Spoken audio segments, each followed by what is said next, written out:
Good morning बच्चों।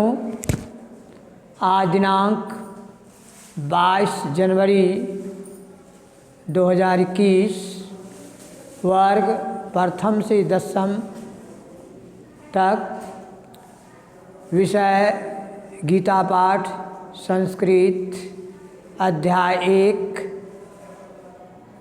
श्लोक number 47 की पढ़ाई होने जा रही है।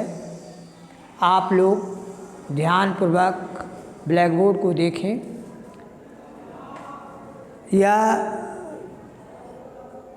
यहाँ लिखा हुआ है संजय उवाच एवं मुक्त्वा अर्जुन शंखये रथोपस्थ उपविशत् विसृजसहस्रं चापम शोक संविग्र मानसः। एक बार आओ इसको भाव में पढ़िए।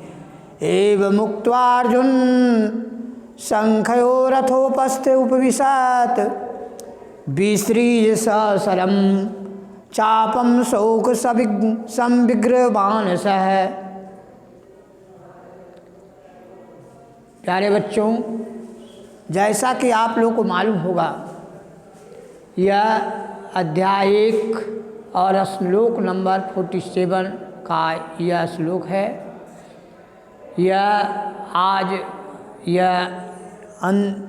पाठ 1 का अंतिम श्लोक मैं इसे पढ़ रहा हूँ। आप लोग इसको पवित्र भाव से पढ़िए, इसको पवित्र मन से, और इसको फेयर कर लेना है आप लोगों को। और एक श्लोक प्रतिदिन आपको याद करना है। सबसे पहले इस संस्कृत को भाव में पढ़ने के लिए सीखिए, क्योंकि संस्कृत देवभाषा है, हिंदी मातृभाषा है, तो संस्कृत देवभाषा है। संस्कृत और हिंदी दोनों की लिपि देवनागरी है। जैसा कि आप लोगों को पहले भी बता चुके हैं कि संस्कृत जो है देवभाषा है, जो कि देवता लोग भी इसको सुनने में ललायित रहते हैं। आप लोग के घरों में आप लोग दुर्गा सप्तशती किताब पढ़ी जाती है। विजयदशमी में 10 दिनों तक पाठ चलता है माँ दुर्गा का। उसमें संस्कृत, टोटल संस्कृत रहता है, और लोग बहुत पवित्र मन से, सच्ची निष्ठा से पढ़ते हैं, तो निश्चित रूप से मनोवांछित फल प्राप्त होता है।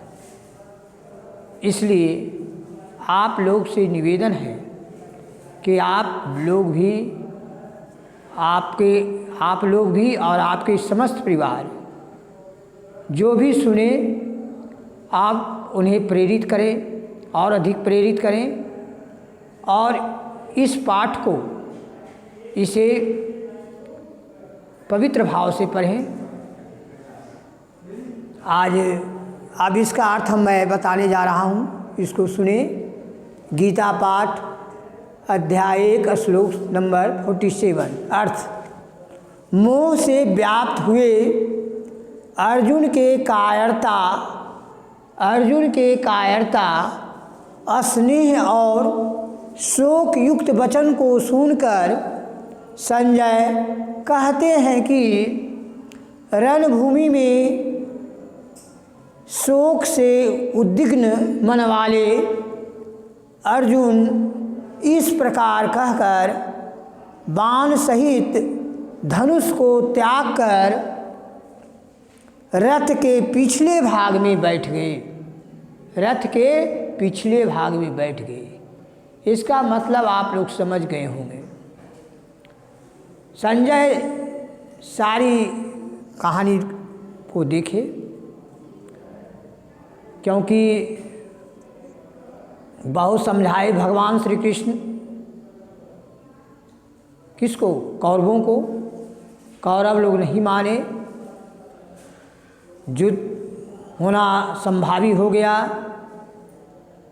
उसके बाद अर्जुन शोक से युक्त, शोक से पीड़ित हो जाते हैं। वे युद्ध करना नहीं चाहते हैं।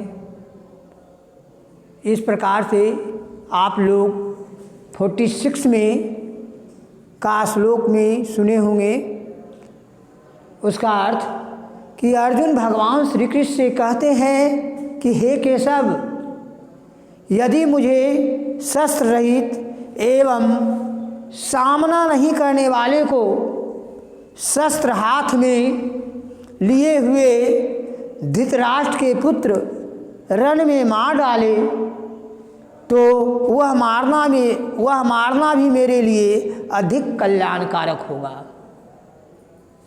आप लोग समझ गए होंगे अच्छी तरह से बच्चों कि अर्जुन युद्ध नहीं चाहते हैं। इतना शोक से पीड़ित हो गए हैं, अपने भाई बांधवों को देखकर इतनी चिंतित है कि उसका वर्णन नहीं किया जा सकता। इस प्रकार से आप लोग यदि गीता पाठ को पढ़ते हैं तो उसको भाव को समझिए, उसके अर्थ को समझिए, क्योंकि गीता पाठ पढ़िएगा भाव से तो आपको हर एक आपकी जो सांसारिक मायाजाल से छुटकारा तो होगा ही, जितने भी आपके पास पीड़ा कष्ट है वह दूर होगी, मनोवांछित फल प्राप्त होंगे। यदि पवित्र मन से आप पढ़ेंगे, पवित्र भाव से यदि पढ़ेंगे तो निश्चित रूप से आपको लाभ होगा, क्योंकि भगवान की कृपा तो बहुत ज़रूरी है। बिना भगवान की कृपा से कोई भी काम नहीं संभव है। इस प्रकार से आप लोगों को मैं निवेदन करता हूँ कि आप गीता पाठ पर विशेष ध्यान दें, भगवान की भक्ति पर श्रद्धा रखें और मैं आप लोगों को बहुत बहुत आशीर्वाद देता हूँ।